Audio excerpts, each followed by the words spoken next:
Showtime.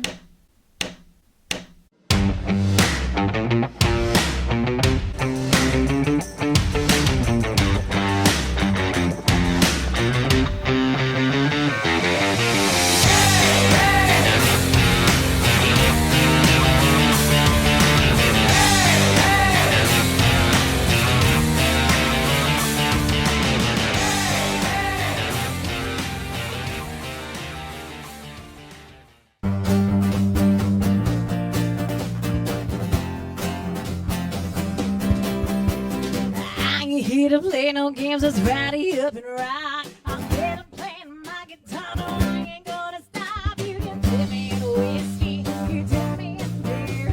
I'm glad you'll handle this one down, make something clear. I want you to sing with me tonight. Stop my boots, I'll clap my hands beneath the neon lights. Oh, here we go. I'm gonna play a little bit of twang. Well, it's a country thing. Oh, here we go. Kicking out of the light, rhythm astray. That natural sound, Texas swang. Yeehaw! Give me that country thing. Welcome, everyone, to the Rosie and Bill Show. Our guest this week blends country, rock, and patriotism into her music. She's a proud military wife, the mother of 3 young boys, and one of the hardest working artists in the music business. Please welcome to the Rosie and Bill Show, the Garden State Cowgirl herself, Nikki Briar. Nikki, welcome to the show. Welcome to the show, Nikki. Yeehaw! Woo! Howdy, everybody. I'm excited to be with you guys. Well, we're excited to have you. And I want to know, Nikki, when did you first know? I love to ask this question because it's so different for every artist. When did you first know that singing was your thing? And then how did a girl from Union, New Jersey become a country artist? Pretty much like long story short, my father was a touring musician, and he played with Frankie Valli and the Four Seasons. And then he also had his own band as well in New Jersey. And that's just like I grew up with music. So he was touring and performing probably up until I was about 10 years old. So, we would go with him and we would, check out all these venues. Then, of course, he would travel out of the country. So, it stopped there for us. But it was just such a huge part of my life that I think it was just inevitable that it was going to be part of my life. I had a speech delay and a speech impediment when I was a child. So music actually helped me to articulate words more. So like if we tried having a conversation, my words were a little all, just not articulate and a little jumbled up a little bit. But if I sang a song, like the words were perfectly clear. So it was really interesting how, music, the power of music really was a part of our family, growing up. So that's how it started. But the whole country scene came into play because of my husband, who I've been married to now for 12 years, and he's in the military. So it all actually came from the military and from singing the national anthem, which was, I think, about 13 years ago, right before his deployment. I was singing the national anthem for ceremony in Fort Dix in New Jersey. And there was just by chance another soldier from Tennessee. And he came up to me and just said, wow, like, are you from Jersey? Like, you sing the anthem with some twang in your voice. And I'm like, what is twang? What does that mean? Twang? What do you mean? I'm 45 minutes from New York City and I'm 45 minutes from the Jersey Shore. Like, what does that mean? And he's like, you've got a lot of, like soul in it, and you've got a lot of, like country. I said, really? So when my husband went to Iraq, we were engaged at the time. The soldier invited me to Tennessee and linked me up with, songwriter friends in Nashville. And that's how it started as far as country music. And I wrote my first single 12 years ago, A Soldier's Princess, with my friend Mike Cool in Nashville, and that was all based on, you know, his deployment and the hopes and the prayers that he would be coming home. But I think because I think a lot of people, what we mostly relate to when it comes to country music, you know, it doesn't matter if you didn't grow up in a farm, it doesn't matter if you didn't grow up in the country, which I didn't. It's the story that the music tells. You know, I mean, you guys know that because of all the wonderful interviews that you do.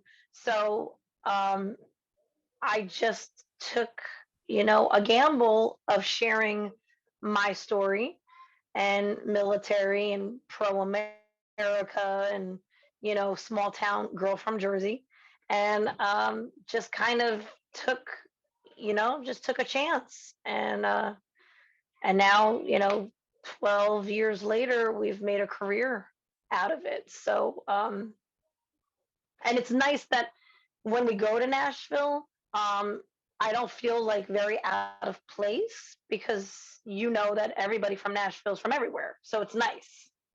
You don't feel so out of place. Now, Nikki, that you just said you don't feel out of place, but take us back that, you know, the first time you went there, like what was that experience like coming from Jersey, you know, to see Nashville, the whole music scene, all of that stuff? I mean, was it intimidating at all, or how was that first experience there? Yeah. Yeah, it was definitely intimidating, especially since I really haven't traveled much outside of the New York, New Jersey, Pennsylvania area, you know, so just going on a 17-hour road trip to Tennessee was just kind of a big deal. And then, of course, I mean, I've been playing guitar since I was in middle school, but like your confidence level, no matter how confident you are, when you're going out there for the first time and not knowing what to expect, like it's gone. Like your confidence is just like, whoop, well, I don't know where it went. Like, and I'm from Jersey, and everyone's gonna know that because of how I talk. So I feel out of place, or I look out of place, or whatever. And I had a bunch of shows lined up for me. From my producer helped me and my songwriting friends, and like nobody said anything. There were no jokes about it. There was nothing, you know, nothing. It was like as if I wasn't even from Jersey. Like it was really not what I expected in the sense of that intimidation level. I felt very comfortable after like the first night. You know, of course, when drinking's involved, the drinks help too, but like, yeah, I just felt very, very comfortable. And then ever since then, the more people that we've worked with in Nashville, a lot of them are from New York or Jersey or Pennsylvania, Massachusetts. A lot of them have just, you know, transported their lives out there for work. But I just, like all of us, I was just harder on myself. And then it was kind of nice to come back and just feel a little more focused and put that to the side, you know. Like I played at the, you know, Bluebird Cafe, and I mean, I had no idea what to expect the first time. And I waited in line for 3 hours just to get a number to possibly play in there. And I didn't, again, this is new. I didn't know how any of this worked.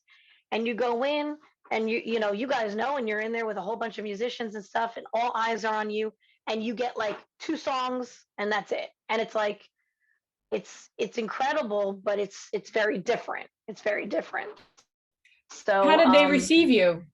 It's almost like I don't remember because I was so like, I don't get scared, but I was just felt so, this is so different, you know, because the music scene in the East Coast is so different. It was definitely quite an experience. I blacked out. But you kept coming back, and that's a good thing. Yes, Now, you mentioned kept coming that, you know, you met your husband when you were singing the national anthem, and your husband is in the Army. He's an active service member, yes, and he's also your manager, which is yes. quite interesting. So, because, you know, that can go a number of ways. So Yeah. how does that work for the both of you? And is he tough on you? Does he make you do like calisthenics and mile runs before your shows? Yeah, exactly. Exactly. I think that's the best part about it. Obviously, there's pros and cons working with a family member in a business and stuff like that. But in the end, who was I going to trust more than him? And before he became the official manager of me and my band members, um, and then we put together an LLC and a label, I we shopped around. You know, we shopped around from managers and labels, and you know, I had mentioned in the pre-interview that we discussed, like, being from Jersey or just from the East Coast, we have you guys know, we have a very, very fast-paced life. Right. So I feel like I was very street smart when it came to people in the industry trying to sweet talk us into signing something and reading the fine print that, yeah, it might be your song and you wrote it and you da da da da, but we're gonna take the Mhm. royalties and we're gonna this. And it's like, but you get excited because they're going to invest in you. So we had the street smarts to read the fine print and just say, no, no, we're not doing that. That's not, I created something and that's it. So having my husband do it, he never, he never signs anything. I could bypass so many things because my creative mind is always going and I miss some things. But he is very, from the military, he's very structured, he's very organized, and he'll tell me, sit down, we're not done. I have to finish, you know, like he'll tell me. And then he'll find what's wrong with it. So so it's definitely a good thing. And again, there's nobody else that you can trust more. So it's great, you know, to work with him, and he travels everywhere, you know, with us when we're performing, and of course the babies do now too. Um, but then of course the downside is that he's in the military, so he travels a lot. So when we do our performance and our tour schedules, like we were touring with Marshall Tucker before the virus hit, so I have to make sure that my tour dates don't conflict with his military traveling, you know? So it's not just free range. We have a lot of organizing to do. So it's tough. It's tough. But You I love mentioned music, babies. so we do it. I want to follow up to the babies because that's a whole other element to this. How do you both find the time to raise a family? Because tell our audience how many kids you have and how old they are. I got three. One, two, three. Brand new tattoo. In Oh, case that's I forget their beautiful. names. Angelo, Gio, and So Nico? Angelo, that's it. Yes, yes. So Angelo is 4, Gio is 3, and Nico is 9 weeks old. Oh my God. Congratulations. And they go thank you. And they go everywhere with us. The 4-year-old and the 3-year-old, they've been to Nashville with us. They've been to Illinois, Massachusetts, Florida. So everywhere we've performed, they come with us. And it works out nicely because with them being in school, we have the summer off to do that kind of traveling. I think, you know, just things just kind of work out. The virus hit. I had gotten pregnant. And obviously, we were doing just more of this social media type of stuff. So it kind of worked out that once he was born, I was able to go back to performing because everything opened up, you know? So it worked out, but I have to say it makes for like really good stories and a lot of jokes. Um, I did a series of shows with Ronnie Atkins, and his wife was pregnant at the same time as me. And I was huge. I was like 8.5 months pregnant. So I was like really big, and the guitar is like all the way out. And he was just like, oh my God, are you going to give birth on stage? Because my wife is no longer on tour with us because she's done. And what are you doing on stage 8.5? He's like, your doctor is crazy. What are you doing? And I'm like, what am I doing? I'm opening up for you. That's what I'm doing. Are you kidding me? If somebody asked me to open up for, a superstar, it's like my water broke, but I'm still going to do the show.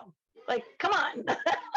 Hey, Nikki, isn't he the guy that said, if you're going through hell, just keep going? Exactly, right?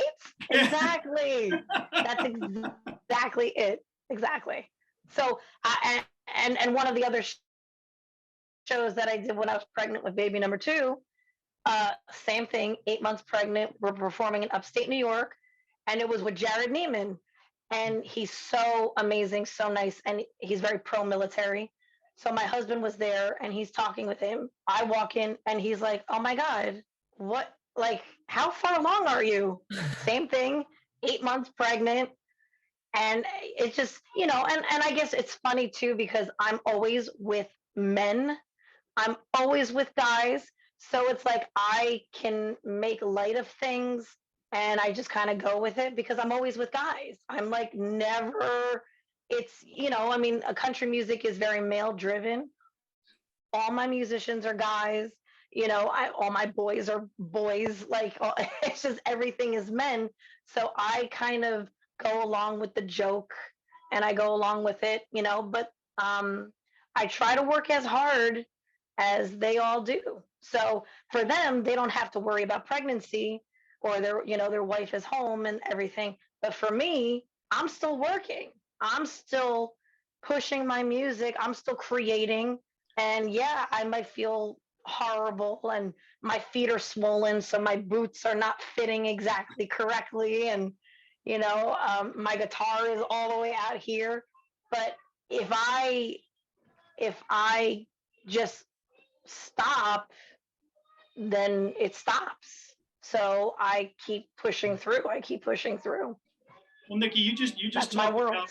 about all the work that you've been doing, and you talked about COVID, and obviously that's had a huge impact on so many people. But Yeah. one thing I want to make sure we touch on is like what's in the works. What do you have on the horizon in terms of any upcoming tours or new music or what's coming down the pike? As you guys know, things have opened up, so we are back to performing. We have shows every single week. Right now, we're kind of staying a little bit more tri-state area, just because of traveling, and getting all the finances back in order. So between New York, New Jersey, Pennsylvania, Connecticut, and Massachusetts, we have this area of performances. Um, like I mentioned, we were on tour with Marshall Tucker, so we're talking about, starting that again, kicking that back off again. And as far as new music, my new EP is almost finished. It's called Forever Young. We were working on it during, obviously, COVID. I released Mama's Boy off of that EP. And then when we were finishing the rest of it, I went into labor a couple weeks early. So I was actually supposed to go into the studio that week. And then Nico decided to come, which I was very happy about because I was so uncomfortable, but I was still doing it.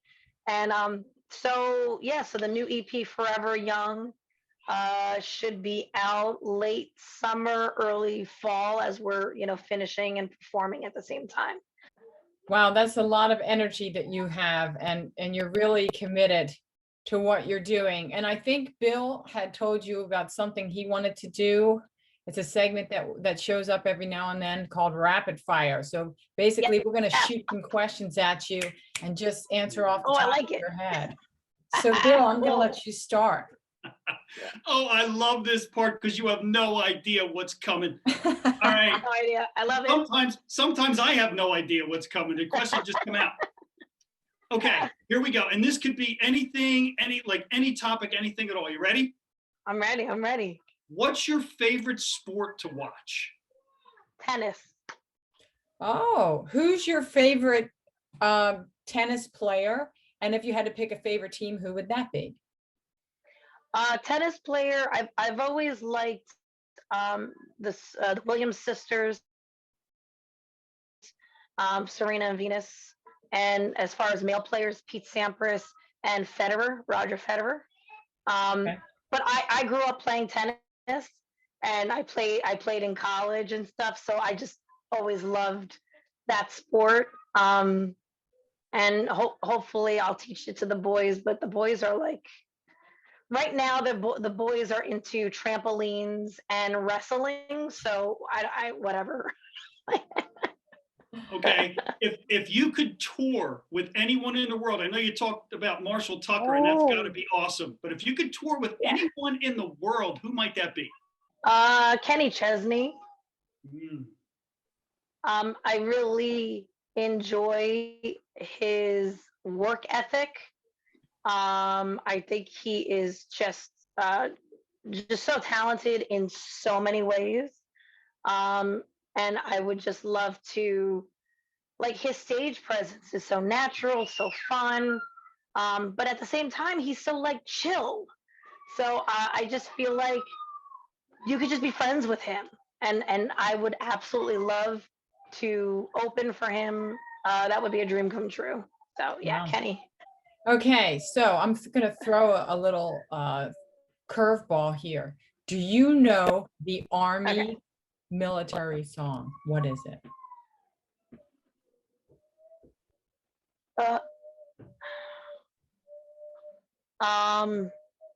Oh my God. They do it after. I know it. It's the oh my God, the Army. That wasn't even on our list. It Wow. just came to me and I'm like, ooh. You guys got me on that one. Do you know it? I Can think you I guys help do. me? Ask your husband if it's the K-Songs Go Rolling Along. That's it. Yes, that's it. That's it. Yes. Over hill, over dale. Yes. And the Army goes Rolling The along. Army Yeah, goes. they don't say K-Songs, but it's that melody. Right. Yes, that's it. That's it. You Okay. got it. All right. You know What's it. your favorite holiday? Oh, Christmas. I love the lights. I love the sparkles. The decorations. Yeah. I love Christmas. Oh, and now with kids, I bet it's extra special. Who's your Oh, favorite Santa. soldier? Yeah. My favorite. Soldier. Oh, my favorite soldier. Well, I better say my husband. Staff Sergeant Angelo Martinez. Oh. Right. That sounds like a great choice. I better say that. He's upstairs. Yeah, I better say that. Well, Nikki, in Well, all seriousness, we've really enjoyed having you on the show, and we wish you all the best. And we understand that your husband's going to be deployed again soon. So Yeah, they have a deployment coming up, and then he'll be in Louisiana for July and August. So,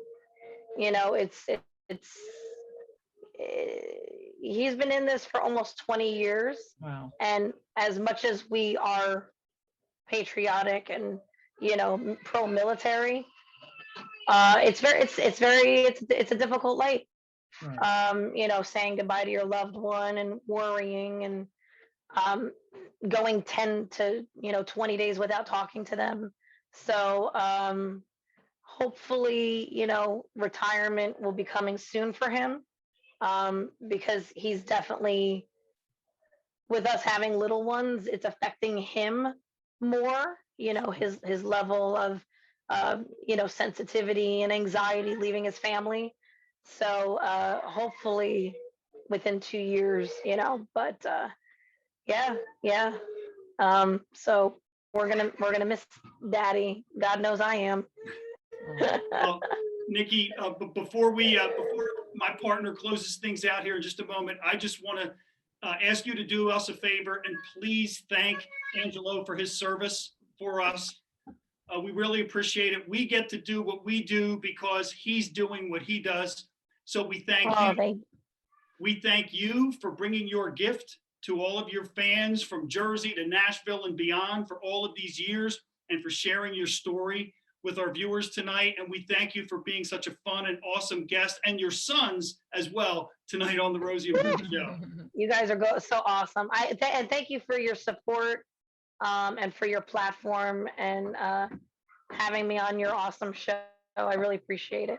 Oh, we appreciate you right back. And folks, thanks for tuning in. And right now, Nikki is going to do us a favor and close the show with a song. We'll see you next week. Hey everybody, it's Nikki Briar, and this is Mama's Boy on the Rosie and Bill Show.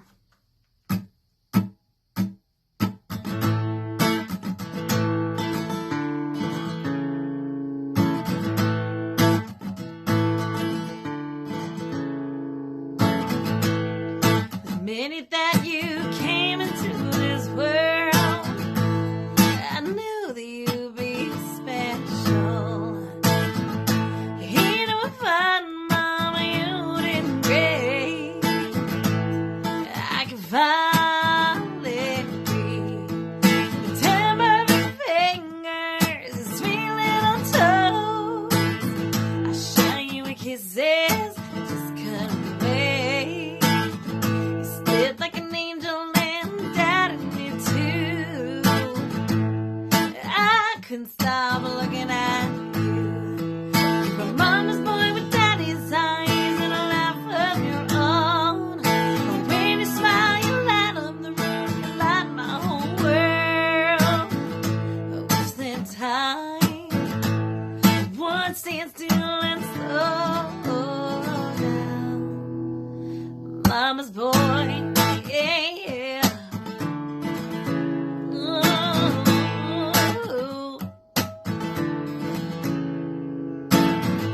A house full of laughter, diapers and noise. Clearing out my boots, making room for more toys. Always the kind of like glitter and gold.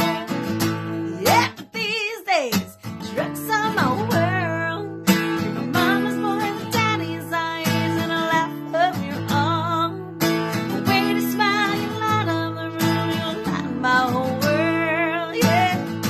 Just in time, one stand still and slow down. Mama's boy.